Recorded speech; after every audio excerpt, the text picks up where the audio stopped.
Hey guys, welcome back to my channel. So today we're going to be talking about a very sad case that just happened about a week ago. It's about a Thai actress who unfortunately passed away on the 22nd of February of this year, and her body was found 2 days later after an intensive search. So yeah, because this case is still developing, there are a lot of details that are not very clear, particularly the motives behind some of the things that some people in this case did. So yeah, just keep that in mind when I'm telling you about this, because there are a lot of things that even the police don't know. Most of the details that have come out about this has been from the perspective of the people who are involved in the case, and most of them are still persons of interest and the investigation is still ongoing. So yeah, just keep that in mind. The person we're going to be talking about today is named Nida Patcharaveerapong. She's also known as Tangmo Nida.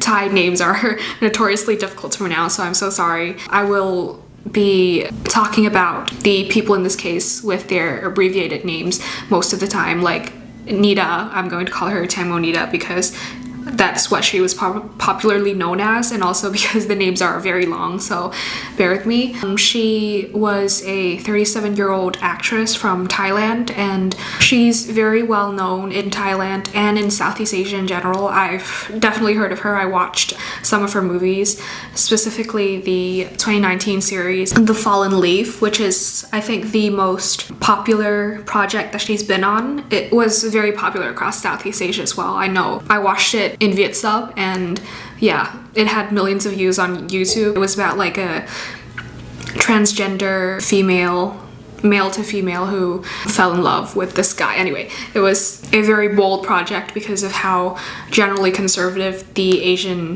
Southeast Asian cinema market is. Alongside that, she also starred in horror movies and TV, and she's a social media influencer.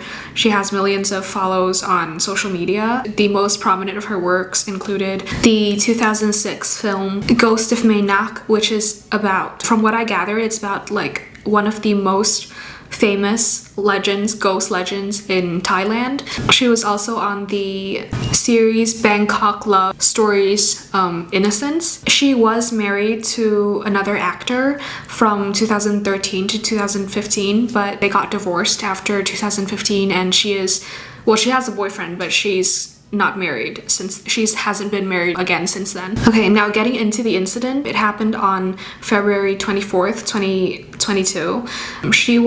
This is according to the recounting of the people who are with her. She was on an outing with her friends, and they left a restaurant and they went onto a speedboat on its way from the Krung Thon Bridge to the Rama the 7th Bridge in Nonthaburi, and she was traveling with 5 companions: her manager, the speedboat owner, 3 friends, and most of the timeline of the night comes from the recounting of all of these people who are all persons of interest in this investigation, and most of it is from the statement that they provided to the Muang Nonthaburi Police Department on February 25th. From the Bangkok Post, they reported that at 10 p.m. she was at the back of the boat. She was at the back of the boat because the toilet on the speedboat had been broken previously, and she went to the back of the boat to urinate. She had no life jacket on. According to the people on the boat, she must have slipped and fell because she never returned from the back of the boat. And it took them 29 minutes to realize that she had been missing. She'd gone missing. Bearing in mind that this was a moving speedboat, they don't know where within that 29 minutes, at which point she had fallen into the river. But as soon as they noticed that she was missing, they started to search for her. After they sort of searched around the boat and they couldn't find her, and looked around in the water and couldn't find her either, they called the authorities, who came immediately, and they started searching for her that night, which was obviously very difficult because this area of the river was very poorly lit. Even though there were 30 divers involved in searching for her that night, the river was known to have really rough currents, and the water was notoriously unsafe because it was pitch black, and also there are a lot of like heavy undercurrents. It was very hard, and they didn't find her the first night. They continued to search for her over the next few days, and the search took in all around 38 hours. They finally found her body approximately a kilometer away from where they thought that she initially fell off, in the Chao Phraya River, floating near the Rama VII Bridge in Nonthaburi province. It was actually her brother, who's named Dias Dijab, who had joined the search for her, and he was the person who spotted something floating in the water, and he pointed to one of the rescuers, and when they retrieved the object in the water, it turned out to be a body, and he was also the one who confirmed the identity of the body, confirmed that it was her. They moved her in to get a full autopsy anyway. The autopsy was done by the Institute of Forensic Medicine at the Police General Hospital. They concluded a few days later that the cause of death had been drowning, and they obtained this information because Tangmo had sand in her lungs, which suggested that she inhaled when she got into the water, so she wasn't dead before she got into the water. This was confirmed by the provincial police on March 1st. Now, Tangmo's mother, whose name is Nida Patcharaveerapong, I'm so sorry. That's probably not correct. I probably butchered that. Nida said that she had been trying to contact her daughter since Friday night, and she couldn't contact her at all. According to the mother, she suspects that some foul play was involved in this. She really made it public. She said so in some interviews, and this has really fueled a lot of speculation about some sort of conspiracy in this whole situation, that it wasn't an accident like it appeared to be on the surface, because according to the mother, she doesn't believe, and she also doesn't see how her daughter could have fallen into the river on her own, and she doesn't understand why she didn't have a life jacket on. She also said that she saw a picture of the trip. She said that her daughter looked strange, that she looked upset, that her eyes were pale, and she looked like she was crying and something was happening to her.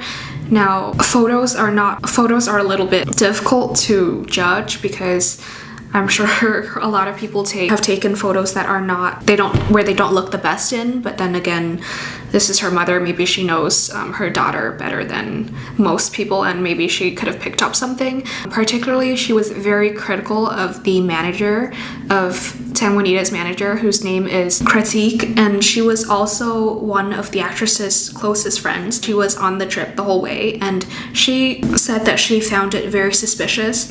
And honestly, Kritik, a lot of people support the mother's view of the situation, because a lot of people thought that Kritik was acting very weirdly after her friend disappeared. A lot of people say that she doesn't act the way that a friend would act. Kritik, right after the people on the boat informed the authorities and they began searching, Kritik actually didn't join the search at all that night or the entire day after. She actually went home to her child and slept for it and couldn't be contacted for the next day. When she was asked about this, she said that she couldn't stand to face the thought that Tangmo Nida was gone, and she was like thinking of her and praying for her, which is just weird. She tried to go onto a TV show to talk about this and sort of explain this away, and one of the hosts on that TV program really confronted her about this, and was very critical of her and very agitated, and said that he believed that he couldn't understand how a friend could just